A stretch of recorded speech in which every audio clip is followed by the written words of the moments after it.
Hello everybody, a very warm welcome to Talking Business Weekly with me, Aaron Heslehurst.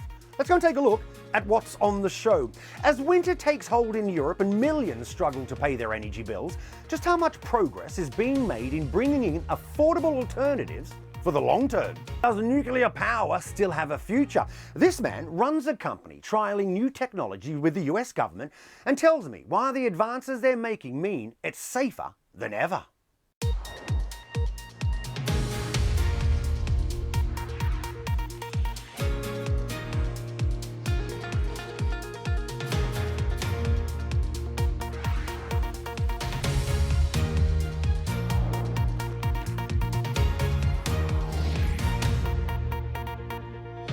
Welcome back to Talking Business Weekly with me, Aaron Heslehurst.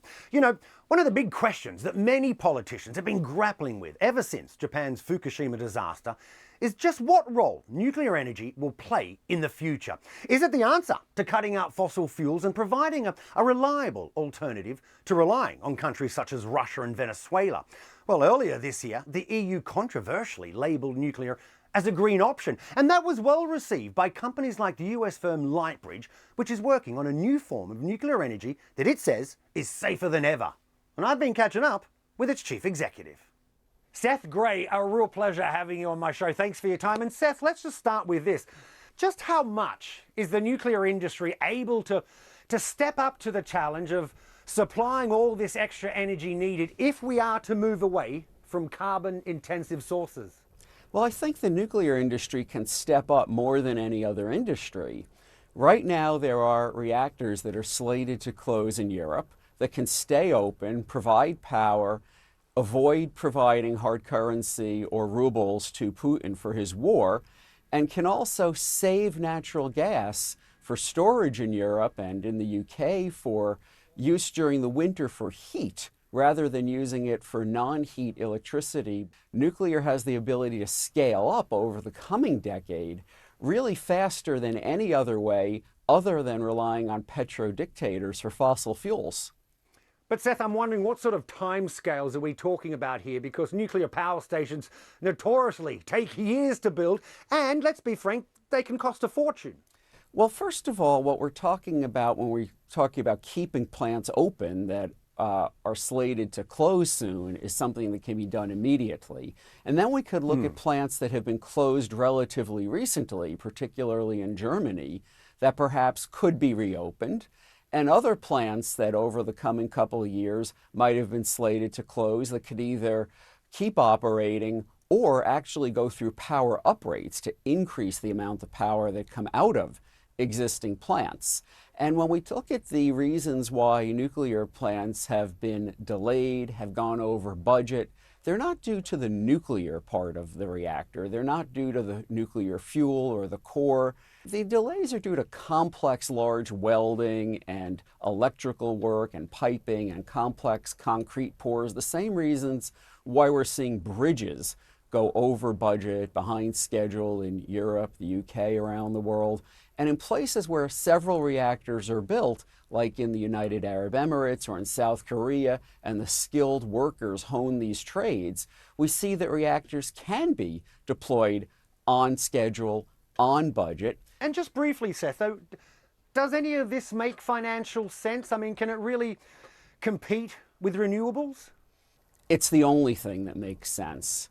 Renewables will provide at most a quarter to a third of the power needed in any particular area due to intermittency of when the sun shines, when the wind blows, and we're simply not anywhere near a time when we have large-scale economic battery storage to store the power from renewables, and nuclear has a 3 million to 1 energy density advantage over fossil fuels.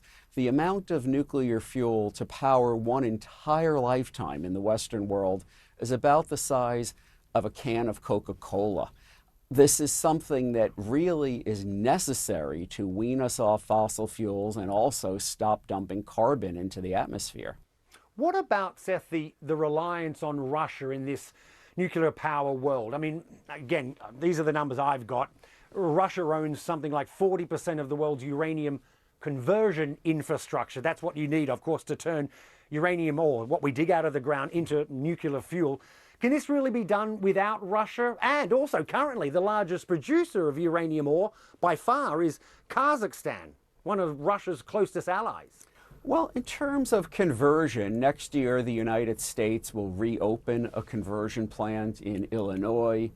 Canada has a lot of conversion, as do several European countries, particularly France. And these are plants that can be expanded, new plants can be built.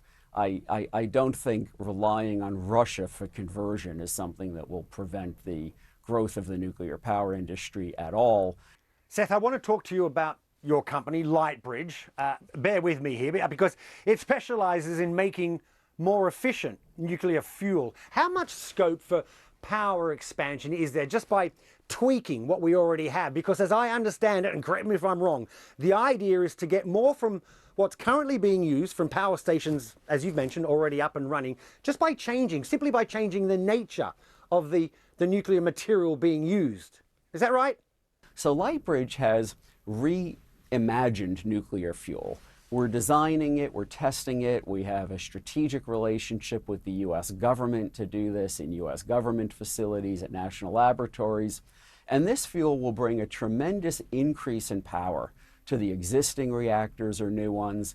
And the fuel also really breaks the chain between nuclear fuel and something that can be used in a nuclear weapon. So this is a fuel that also has tremendous safety advancements within what's called a design basis loss of coolant accident, to use the technical term. This fuel won't produce hydrogen, which is what exploded at Fukushima.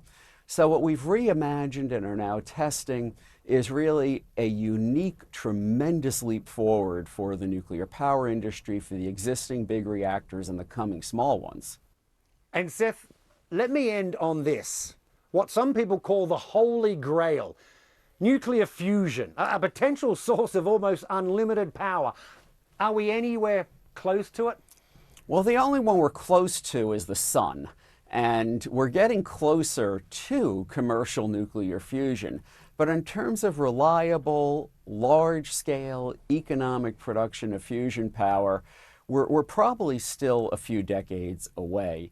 Well, on that note, Seth Grae, a real pleasure having you on the show. Thanks for your time, and I'd love to talk to you again soon. Look forward to it. Thank you very much. Well, that's all for this week's show. I hope you enjoyed it. Don't forget, you can keep up with all the latest on the global economy on the BBC News website and the smartphone app. Of course, you can also follow me on Twitter. Tweet me, I'll tweet you back. You can get me at BBC Aaron.